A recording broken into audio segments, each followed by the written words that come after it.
이사야 선지자는 예수님이 태어나시기 700여 년 전에 하나님의 말씀을 대언하여 선포한 선지자입니다. 이사야 선지자는 이사야 40장에서 55장까지 4번에 걸쳐서 그에 대해서 노래하며 계시하고 있는데요. 오늘 말씀이 4번에 거친 그에 대한 마지막 노래 속에 속하는 구절입니다. 이사야 선지자가 말하는 그는 누구일까요? 그가 누구인지 알기 위해 앞장으로 올라가면 52장 13절에 내 종을 언급함을 볼 수 있습니다. 보라, 내 종이 형통하리니 받들어 높이 들려서 지극히 존귀하게 되리라. 전에는 그의 모양이 사람들보다 상하였으므로 많은 사람이 그에 대하여 놀랐거니와 그가 나라들을 놀라게 할 것이며 왕들은 그로 말미암아 그들의 입을 봉하리니 내 종, 즉 하나님의 종, 그는 어떤 사람인가에 대해서 53장 2절 이하에 이사야 선지자는 더 자세히 묘사합니다. 그는 고운 모양도 없고 풍채도 없이 흠모할 만한 아름다운 것이 없다. 그는 순환당하고 죽임당하는 종이다. 그는 멸시를 받아 사람들에게 버림받았으며 그가 사는 동안 내내 사람으로서는 감당하기 어려운 정신적 고통과 육체적 고난 가운데 살아갔다. 이사야 선지자는 그 뒤를 이어서 놀라운 계시를 합니다. 그가 당한 질고와 슬픔, 징벌은 자신이 범한 잘못 때문에 신으로부터 징벌을 받아서 고통을 당한 것이 아니다. 그가 겪는 어려움은 모두 우리 때문이다. 우리가 겪을 고통을 그가 대신 겪었고 우리가 앓을 슬픔을 그가 대신 겪었다.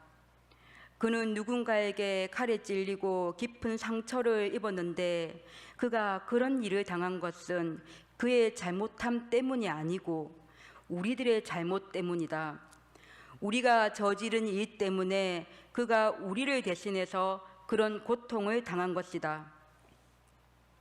그런데 더 놀라운 사실은 그가 사람들을 대신해서 고통을 당하고 징계를 받았기 때문에 우리가 평화를 누리고 그가 매를 맞았기 때문에 우리가 고침을 받았다는 말씀입니다. 5절 하반절에 기록되어 있죠. 그가 징계를 받음으로 우리는 평화를 누리고 그가 채찍에 맞음으로 우리는 나음을 받았도다. 아멘. 이사야 선지자의 이 이름의 뜻은 하나님은 구원이시다라는 뜻입니다. 이 이름의 뜻과 같이 오늘 이사야의 노래의 계시에는 많은 죄인들을 대신한 희생의 죽음, 죄인들의 모든 죄악을 담당한 구원에 대해서 나와 있습니다. 예수님 십자가의 고난과 죽음 그리고 죄인들의 구원을 예언한 것입니다. 신약 성서의 기자들도 이사야와 같이 예수님의 순환과 대속의 희생에 대해서 확실하게 기록합니다. 마태복음 10장 28절에 보면 인자가 온 것은 섬김을 받으려 함이 아니라 도리어 섬기려 하고 자기 목숨을 많은 사람의 대속물로 주려 함이니라. 바울도 갈라디아서 1장 4절에 고백합니다. 그리스도께서 하나님 아버지의 뜻에 따라 악한 세대에서 우리를 건지시려고 우리 죄를 대속하기 위하여 자기 몸을 주셨으니 히브리서 기자도 히브리서 9장 28절을 고백합니다. 이와 같이 그리스도도 많은 사람의 죄를 담당하시려고 단번에 들이신 바 되셨고 구원에 이르게 하기 위하여 죄와 상관없이 자기를 바라는 자들에게 두 번째 나타나시리라. 이는 모두 그리스도가 많은 사람을 위해 자기 생명을 주셨다. 이렇듯 마태, 사도 바울, 히브리어 기자도 많은 사람을 대신하여 유일한 구원을 제공하실 수 있는 분, 단 한 분을 동일하게 소개하고 있습니다. 이사야 선지자는 700년 후에 태어난 예수님을 만난 적이 없습니다. 이사야 선지자는 예수님의 십자가 고난과 죽음, 많은 사람을 대신한 대속물로서의 예수 그리스도를 본 적이 없습니다. 그럼에도 700년 후 예수 그리스도의 순환과 죽음에 대한 구체적인 이 말씀의 계시는 실로 놀랍고 경이롭기까지 합니다. 사제 말씀에 예수님은 실로 우리의 질고를 지고 우리의 슬픔을 당하셨습니다. 질고는 질병을 뜻합니다. 질환, 병, 재난 등 폭넓은 의미로 쓰이는데 죄의 결과로 나타나는 모든 질환, 재난을 뜻합니다.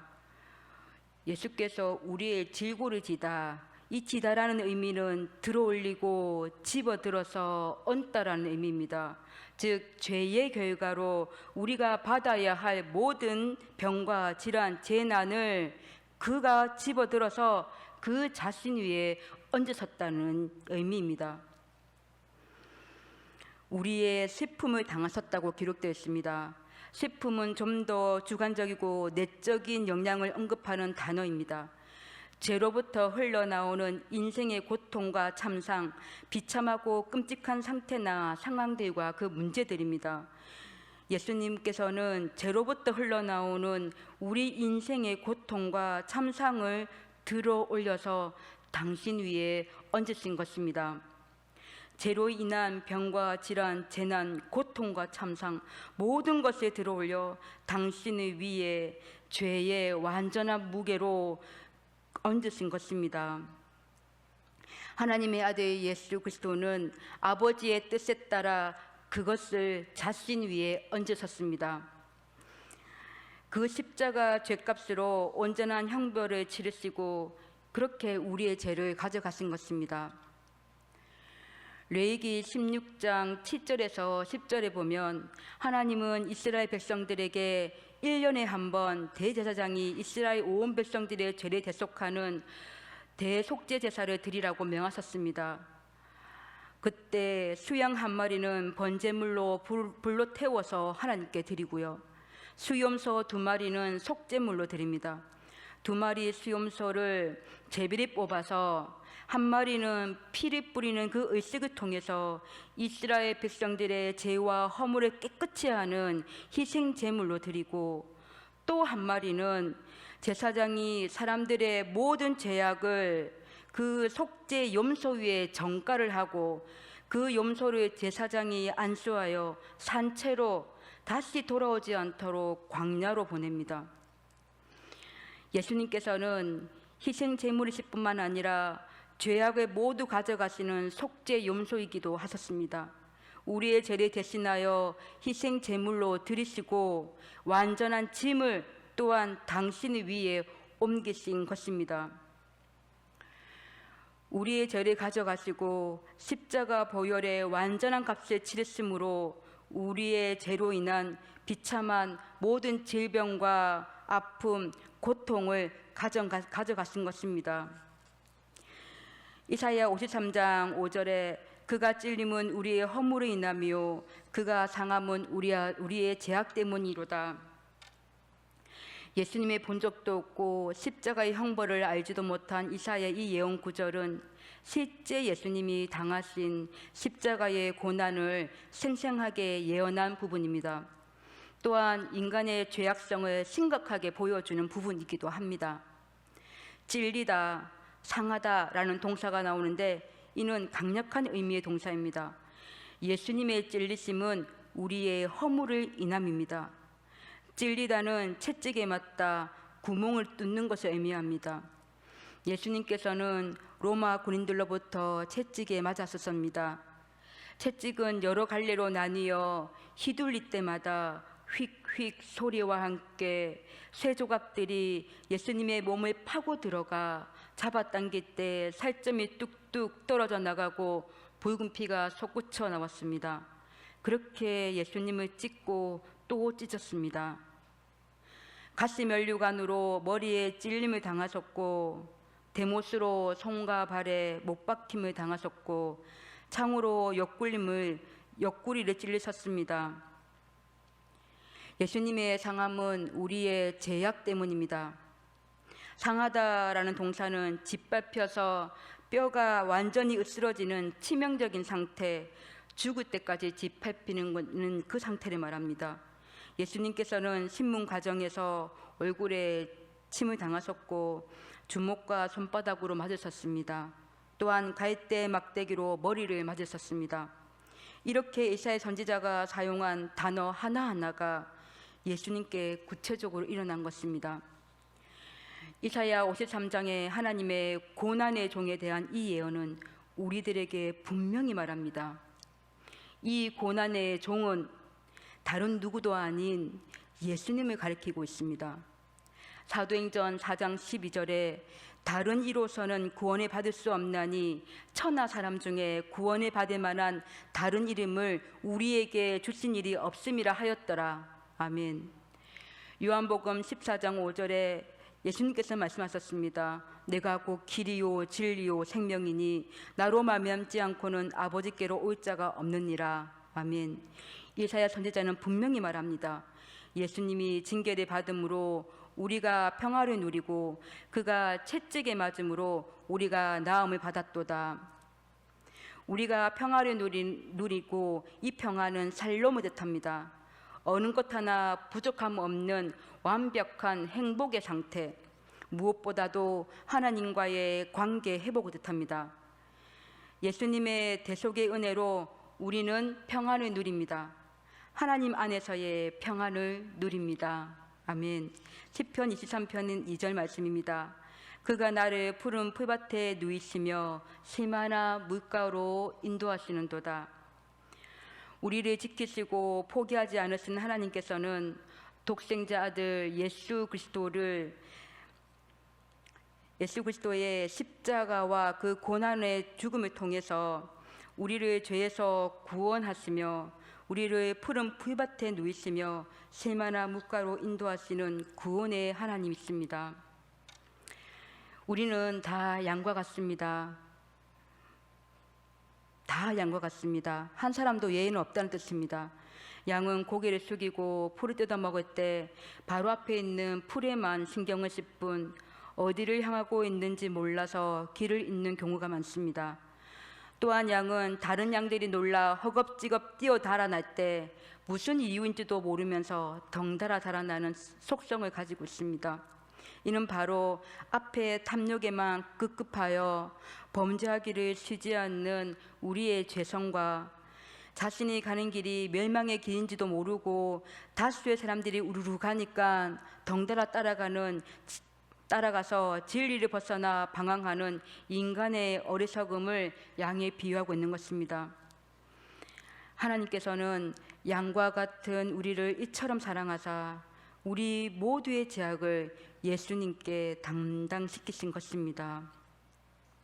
이 하나님의 은혜, 예수 그리스도의 순종과 희생, 죽음과 부활에 참여하시는 성도님이 되시기를 원합니다.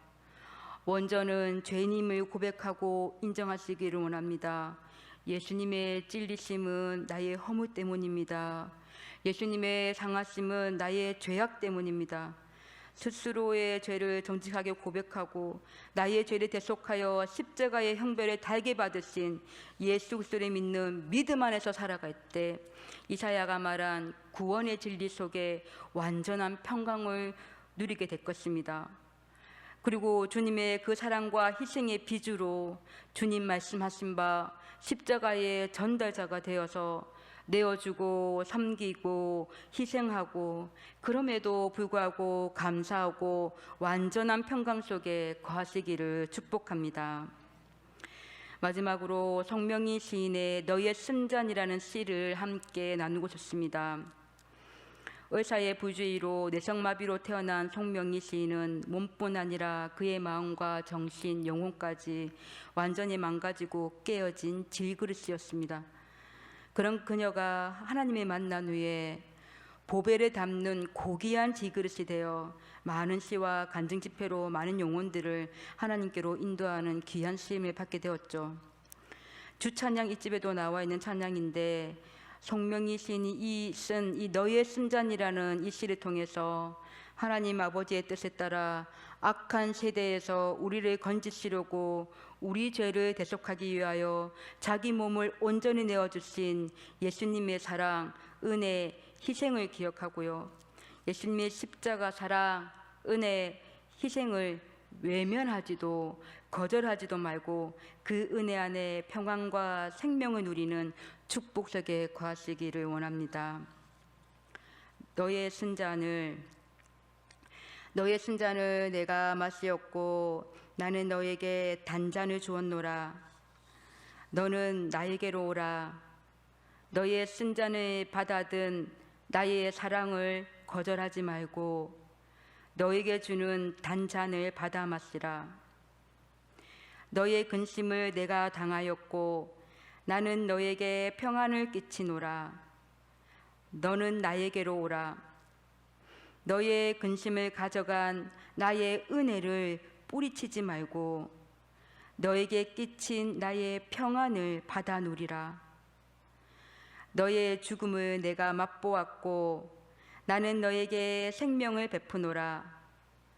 너의 죽음을 담당한 나의 희생을 물리치지 말고 너에게 베푼 나의 생명을 받아 살아라.